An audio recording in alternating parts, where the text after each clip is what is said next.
Father, what place does logic have in the spiritual life? Which logic? The worldly one? That logic has no place in the spiritual life. Angels come through the window, the saints, you see them, you speak with them, they leave. If you try to explain these things with logic, you accomplish nothing. In our age, where knowledge has increased, trust only in reason has unfortunately shaken faith from its foundations and has filled souls with question marks and doubts. That's why we are deprived of miracles, because a miracle is experienced and not explained with logic. On the contrary, faith in God draws divine power and turns all human conclusions upside down. It works miracles, raises the dead, and leaves science with its mouth wide open. All things in spiritual life appear upside down on the outside. If a person does not turn his worldly thinking around so that he becomes a spiritual person, it's impossible to know the mysteries of God that seem strange to us. Whoever believes that he can know the mysteries of God through outside scientific theory is like a fool who wants to see paradise through a telescope. Logic does great harm when someone wants to investigate with it the divine things, the mysteries and miracles. The Catholics, with their reasoning, went so far as to chemically examine Holy Communion to see if it is really the body and blood of Christ. The saints, though, with the faith they had, often saw flesh and blood in the spoon. Soon they will even put the saints under X-rays to detect their holiness. They threw away the Holy Spirit, placed their logic, and now they deal with white magic. To a Catholic who had good intention, the poor man was crying. I said, "One of the main differences we have is this. You put the brain, we put faith. You developed rationalism and generally the human element. With your logic you limit divine power, because you throw divine grace aside. You put preservatives in holy water so that it won't spoil. We throw holy water on spoiled things and they become good. We believe in the grace that sanctifies, and holy water keeps 200 or 500 years and never spoils. So, Father, does logic, the rational word, come into action before God acts? Maybe pride comes in, not logic? In essence, that logic is a corrupted word, not rational. Pride is corrupted logic. Logic that has egoism also has the devil nesting in it. When that logic enters our works, we give rights to the devil. Father, but when a spiritual person has to face a temptation, even then he shouldn't use logic at all? Then he should do everything he can humanly, and what he can't, leave to God.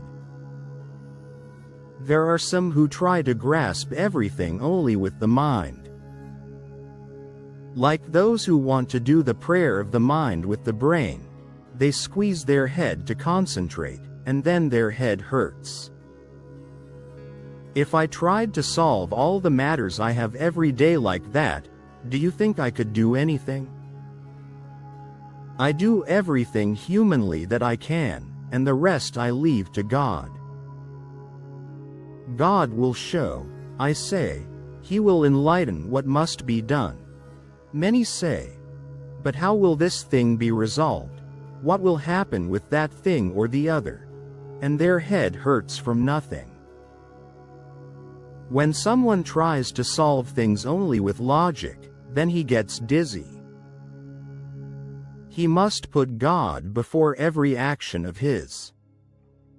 He should not do something without trusting in God, because afterward he will suffer, exhaust his mind, and feel spiritually unwell. Father, you said you never reach nervous tension. How is that done? Yes, I don't reach that point, because I don't face things with the mind. If my head hurts, it hurts either because of a cold or low blood pressure. And I have so many things to solve. Every day I have those who come with their problems, with their pain. Then I also think about those who still have to come to me with various difficulties, the sick, etc. And if someone gets better, they don't tell me they got better, so I can also rejoice a bit, and so I continue to pray for them. Father, how can a monk put his thought in order so that he doesn't tire himself only with logic? To put it in order with spiritual reasoning, not with worldly logic. Turn the knob to the spiritual frequency. Think spiritually and your arrangement will be spiritual. Even for a layperson who is spiritual, worldly logic has no place. Worldly logic is good for a good person who does not believe. Father, what do you mean by spiritual arrangement? Spiritual arrangement is to rejoice in the opposite of what the worldly people rejoice in. For example, be happy when nobody pays attention to you. Only with the things opposite to what the worldly chase after will we be able to move in spiritual spaces. You want money? Then give your wallet. You want a throne? Sit on a little stool. Father, how much % logic do we have? You need a bit of madness. And I pray that this is for the love of Christ, which is a divine madness, because otherwise it's better for those who go to Lembeti, psychiatric hospital in Thessaloniki, than for Christians ruled by rationalism, meaning the logic full of pride. Father, I feel my heart like stone. What will happen with the hardening of the heart? You don't have a hardened heart, but a rationalist heart. Meaning your whole heart has gathered in your mind, and now only your mind works. But there is still hope. The heart can still go back to its place. How? Every day read a canon of the Theotokos. * Bogorodicina prayers to the Mother of God. This is the best medicine for the heart to work. You have a heart, but logic covers it. You copied the European style, the European mentality. You try in a very proper, by the book way to be in order with everything. If you were a European office worker, you would be the model employee. Punctual and correct at your job. Everyone would take you as an example.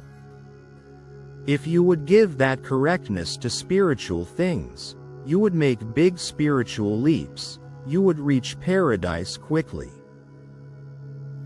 But you see, the European rationalist spirit pulls toward the moon and not toward God.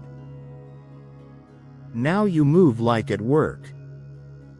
But in spiritual things, things are different. Simplicity is needed. Move simply and trust in God. Father, how do I get this simplicity?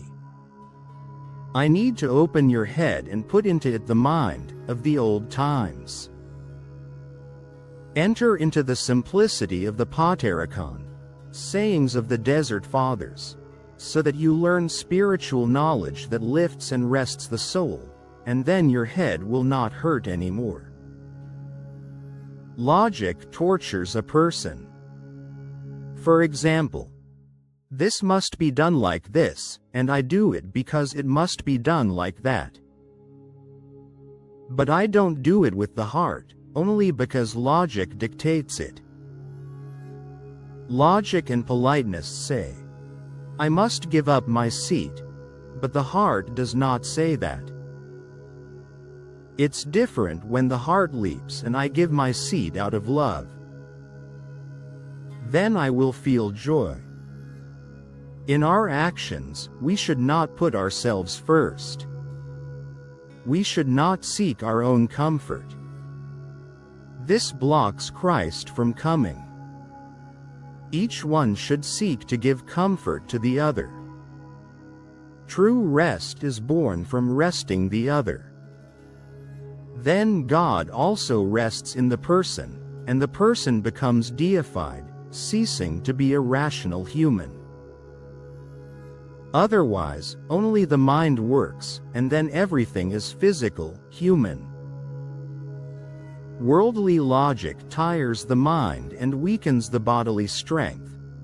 It limits the heart, while spiritual reasoning gives it wideness. The mind, when it is used correctly, can push the heart forward and help it. When the mind enters the heart and works together with it, any work we do stops being a purely rational work. Reason is a gift, but this reason must also be made holy. I, Father, don't have a heart.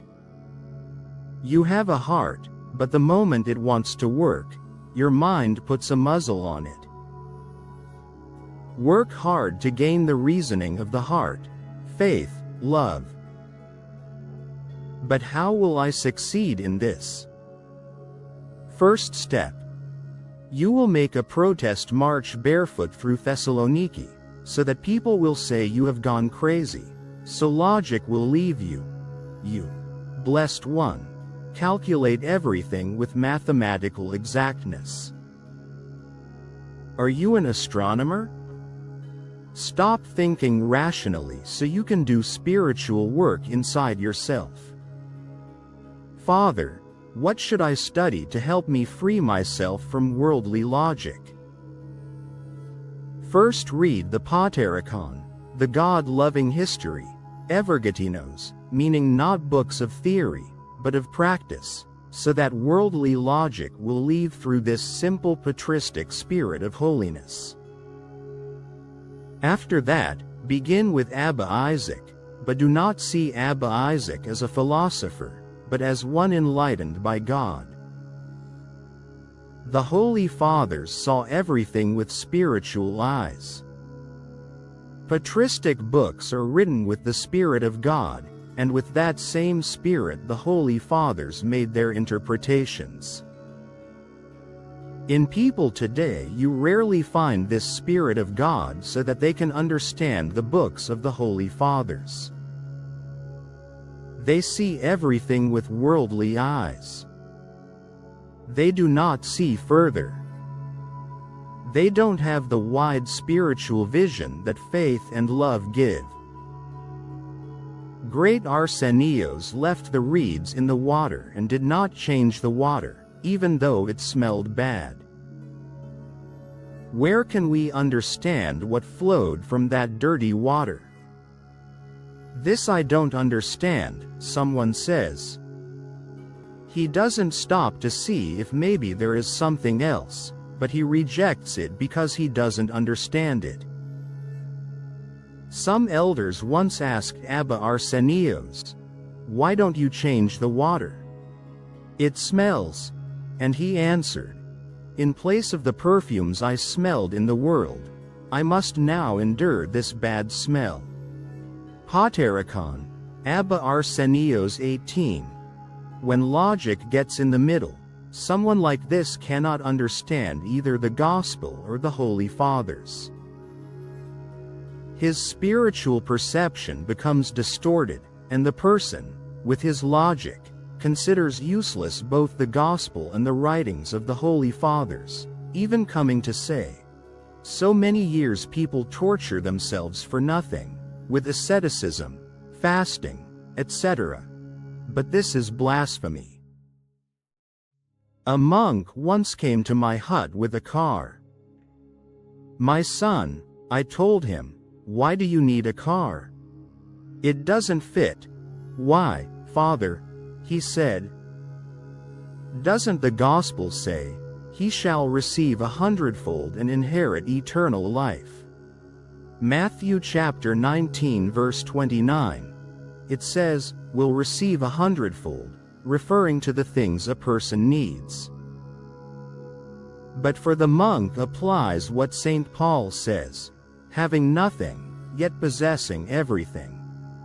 2 Corinthians chapter 6 verse 10. Meaning, the monk has nothing, but can ask others to give him what is needed, because they trust him for his virtue, not so that we, monks, should have possessions. You see what wrong interpretations someone can give with his logic? Always know that if a person is not cleansed, if the divine illumination does not come, his interpretations will always be muddy.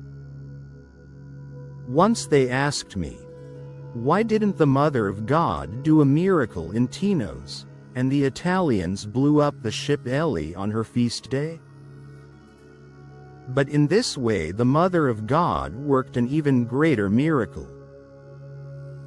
The blowing up of the Ellie stirred the Greeks. Then the Greeks understood that the Italians respect nothing, and they became fired up, driving them away afterward with battle cries. Otherwise they would have said, "They also believe, they are our friends," and they would not have understood the irreverence of the Italians. And now they come with their logic and ask, "Why didn't the Mother of God perform a miracle? What more can you say?" Others ask, "Okay, but did they measure the fire in Babylon when they threw the 3 youths into it, that it says it was 49 cubits? If the first time the flame was 7 meters high and after that they put burning material so that it would become 7 times bigger, how much does it make? 7 times 7 doesn't make 49? Can you throw people like these into the fire like the 3 youths? Do you see what reasoning, what foolish logic, completely outside of reality? Some of the contemporary theologians deal with such things. For example, they ask, "The demons who fell into the sea, do they live or did they drown?" Matthew chapter 8 verse 32. What matters is that they left the man. Why do you care what happened to them? Pay attention to yourself so that you don't become demon-possessed, and don't concern yourself anymore about where those demons are now. Father, some try to reconcile the gospel with human logic. They investigate the gospel with this worldly logic and they can't figure it out. The gospel and worldly logic do not fit together. In the gospel there is love, in logic there is interest. In the gospel it says, "If someone forces you to go 1 mile, go 2, Matthew chapter 5 verse 41. Tell me, where is logic here? This looks more like madness. That's why those who want to reconcile the gospel with worldly logic get badly tangled up. There are different groups that organize philanthropic actions. I hear, for example, that someone suffered a great misfortune, became poor, and needs money. Let's help him, they say, but first let's be sure that he really needs it, and 2-3 go to visit him, to see if he truly needs help. And they see, let's assume, that he has a luxurious living room and say, "Look at what armchairs, what living room he has. Someone with such furniture doesn't need help." And they don't help him.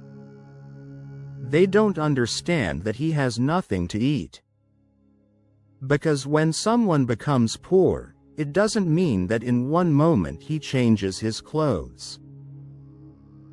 And how do you know that living room isn't from long ago and the poor man hasn't managed to sell it yet? Or maybe someone gifted it to him who found out about his family's need. They judge with logic and get confused, and the gospel stays outside their life. People see the exterior, that's why they also explain everything upside down. Father, I feel judgment, human logic, and human fairness that I have as some kind of obstacles in spiritual growth. Of course, they are obstacles in spiritual growth, because these drive away God's grace. After that, the person remains without divine help and falls, breaking his head. Human judgment and human fairness are usually unjust. But God's justice is love, long-suffering, patience. The germ of your spiritual illness is that you examine things with human logic. And the most effective medicine is a good thought. When a person thinks rightly, that is, has good thoughts, the capacity of the heart increases. But because you use logic a lot, you must pay good attention to your thoughts, because the conclusions you draw with logic are human, not spiritual and sanctified. Father, why do I fall so often into judgment? For you, the fault is the law you studied, and that's why you judge like that. Many times some studies or a profession cultivate, in a certain way, a dry logic. Logic is the disease of intellectuals. It has entered into the marrow of their bones. Even though you have a heart, still, logic rules your heart. There are some who have a lot of logic and selfish judgment, they don't accept anyone. They demand the absolute from others and not from themselves. They rest in their own weaknesses and judge others. Very strange things. On the outside they are arranged. They have built an exterior man full of pretense and have not one trace of simplicity. This is also the difference between Europeans and Greeks. And when I say Greek, I mean the Orthodox spirit. You can't understand the European and therefore you don't know when to approach him or not. He always says, "Welcome," with a fake smile. But the Greek, you understand him. Does he have joy? He shows it. Does he have some sorrow? He shows it, and then you know what to do. Father, what is the reason someone judges people, things, and situations and so quickly? Someone like this moves only with logic, only his brain works, and that's why he acts like this. It would be good that for these people, who have some mind, God would twist it a bit with a screwdriver. The more the mind empties, the more the person fills with grace. When I say mind, I mean human judgment, self-love, self-persuasion. But from the moment someone will understand that his judgment is not correct and will say, "I have worldly judgment. My judgment does not have divine light and I will make mistakes, and therefore I should not use it," then God will enlighten him. He will gain discernment and he will distinguish what is good. The devil makes useless the intelligent people through the judgment, according to appearance. When a person has only human logic inside him, he judges humanly and does crimes. Human logic must be removed so that the judgment becomes divine. Worldly judgment is wrong judgment. How many injustices are not done? How many times a person sins? That's why always bring into mind the good thought, so that you put your soul in safety. A person is a mystery, you cannot know what he does. Once at Pascha, after the divine liturgy of the resurrection, I stayed a bit at a hut to eat cheese and eggs. Next to me was sitting a monk who dealt with carrying wood. I see him putting aside what was offered to him. "Eat," I tell him. All right, I will eat," he tells me. After a little, I see that he had not eaten anything. "Eat," I tell him again. "Today is Pascha. Forgive me, Father," he tells me. "When I receive communion I do not eat. I will eat at 2 in the afternoon." Hungry from the day before, he did not want to eat before 2 in the afternoon. Do you see what he did out of devotion? And the others may have considered him just a simple wood carrier. A person is a mystery. And if they would put you to judge, you should think, is the judgment I make divine or full of passion? Is it, that is, disinterested or full of self-interest? Do not trust even yourselves, nor your own judgment. When someone judges, inside him there is much egoism. Often I am put in the situation to judge a subject and I am forced to do it, even though I do not want to. And even though I judge disinterestedly and impartially, when I go to pray, I do not feel that sweetness that I feel other times. And this not because my conscience reproaches me for something, but because I judged as a man. How much more does this happen when the judgment is wrong or has in it self-justification or human criteria? Judgment is a big thing. Judgment belongs to God. It is frightening for someone to take God's judgment. It doesn't matter if the one who is in the position to judge has good intention. What matters is what consequences his judgment has. Much discernment is needed. Of course, all people have a little discernment, but unfortunately most of us do not use it for ourselves, but for our fellow people, so that they don't differ from us, that is, so they don't advance. Thus we stain the little discernment with judgment, with condemnation, and with the pretension of correcting others. While we should rather have pretension only from ourselves, who do not decide to take our spiritual efforts seriously and to cut off our passions, so that our soul may be freed and fly toward heaven. Glory to our God, now and forever. Amen.